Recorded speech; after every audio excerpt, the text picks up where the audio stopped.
इस सरकार की मानसा ठीक नहीं है। सरकार नहीं चाहती है कि बेरोजगार युवा जो काफ़ी जिद्दोजहद और मेहनत करके एग्ज़ाम देता है, परीक्षा में बैठता है, कभी पेपर लीक हो जाता है, कभी अपनी मांगों को लेकर के जब स्टूडेंट आता है तो उसके साथ मारपीट होती है। तो बिहार में ये नहीं चाहते हैं व्यक्तिगत इनकम बढ़े, पूंजी निवेश व्यक्तिगत हो। ये चाहते हैं कि अंधेरा कायम हो, मेरा राज चलता रहे। क्योंकि जो लड़कियां थी उसको भी बहुत बेरहमी से पीटा गया, हॉस्पिटलाइज किया गया, और जो लड़के थे उसे भी मार मार के जो है सबको जो है सर फोड़ दिया है, किसी का जो है पूरा अंग भंग कर दिया गया है। ये सरकार का इकबाल खत्म है। सरकार अपने पुलिस तंत्र के द्वारा, प्रशासन के द्वारा इस राज्य की जनता के जुबान को और इस ताकत को कुचलना चाहती है।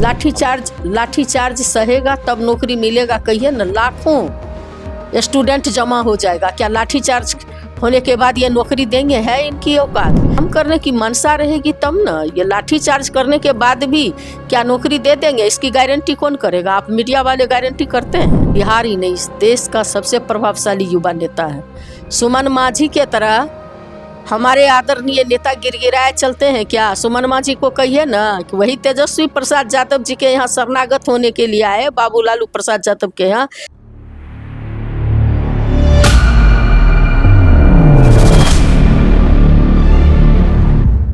नमस्कार, मैं पीयूष कुमार मिश्रा, आप देख रहे हैं वास न्यूज़।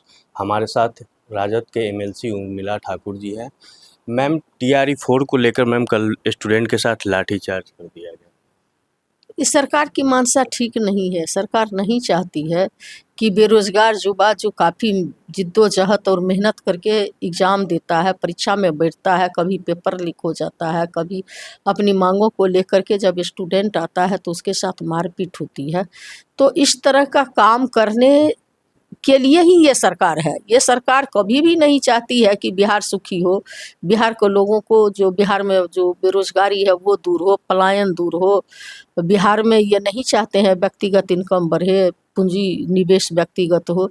ये चाहते हैं कि अंधेरा कायम हो, मेरा राज चलता रहे। कोई भी ये आदमी, विद्यार्थी अगर अपनी मांगों को लेकर के बाबा भीमराव अंबेडकर के दिए हुए संविधान के तहत शांतिपूर्ण ढंग से सरकार से कुछ मांग को लेकर गया है तो उसके साथ जो ज्यादती कल हुआ है, इसकी जितनी भी निंदा करेंगे कम होगी। क्योंकि जो लड़कियां थी उसको भी बहुत बेरहमी से पीटा गया, हॉस्पिटलाइज किया गया, और जो लड़के थे उसे भी मार मार के जो है सबको जो है सर फोड़ दिया है, किसी का जो है पूरा अंग भंग कर दिया गया है, जो काफ़ी निंदनीय है।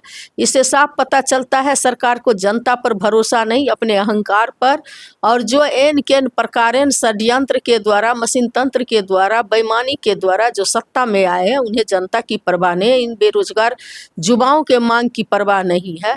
इससे साफ जाहिर है कि सरकार का इकबाल खत्म है। सरकार अपने पुलिस तंत्र के द्वारा, प्रशासन के द्वारा इस राज्य की जनता के जुबान को और इस ताकत को कुचलना चाहती है।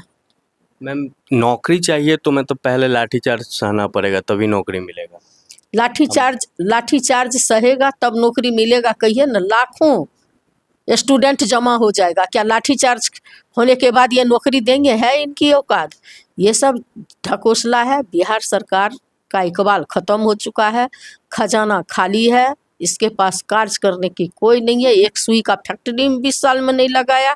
ये बेरोजगारों को नौकरी देने का हमारे आदरणीय नेता आपने देखे कि 17 महीना में 5 लाख नौकरी दिए, 3.5 लाख प्रक्रियाधीन किए, 4.5 लाख राजकर्मी का दर्जा टीचर को दिए, मेडल लाओ नौकरी पाओ, 90 को जो है डीएसपी रैंक का नौकरी दिए। इनको काम करने की मनसा रहेगी तब ना। ये लाठीचार्ज करने के बाद भी क्या नौकरी दे देंगे? इसकी गारंटी कौन करेगा? आप मीडिया वाले गारंटी करते हैं? अब इधर सुमन मांझी बोल रहे हैं जीतन राम मांझी के बेटा किसी आरजेडी में तेजस्वी यादव पानी ही ढोने का काम करेंगे। हमारे आदरणीय नेता तेजस्वी प्रसाद यादव जी बिहार ही नहीं, इस देश का सबसे प्रभावशाली युवा नेता है।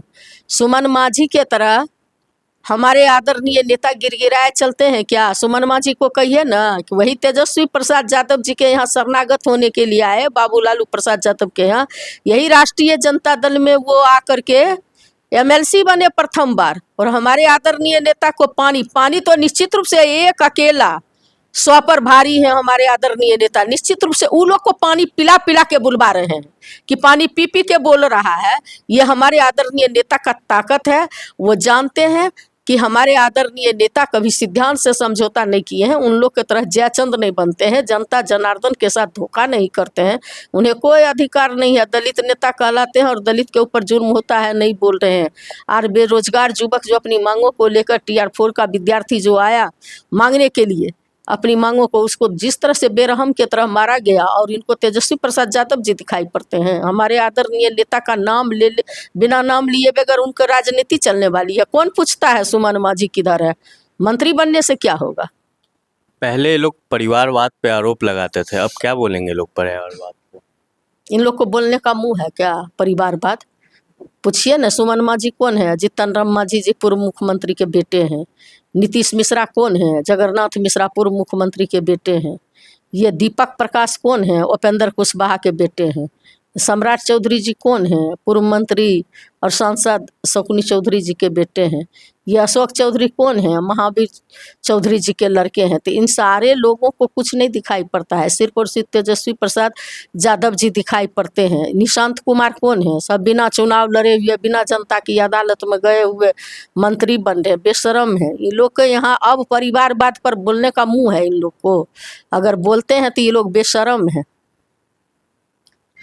जैसा कि आपने सुना कि डॉक्टर उर्मिला ठाकुर जी ने क्या कुछ कहा परिवारवाद को लेकर, और आपका क्या प्रतिक्रिया है आप कमेंट सेक्शन में ज़रूर बताएं। ऐसे ही खबरों के लिए आप बने रहें वाच न्यूज़ के साथ। धन्यवाद।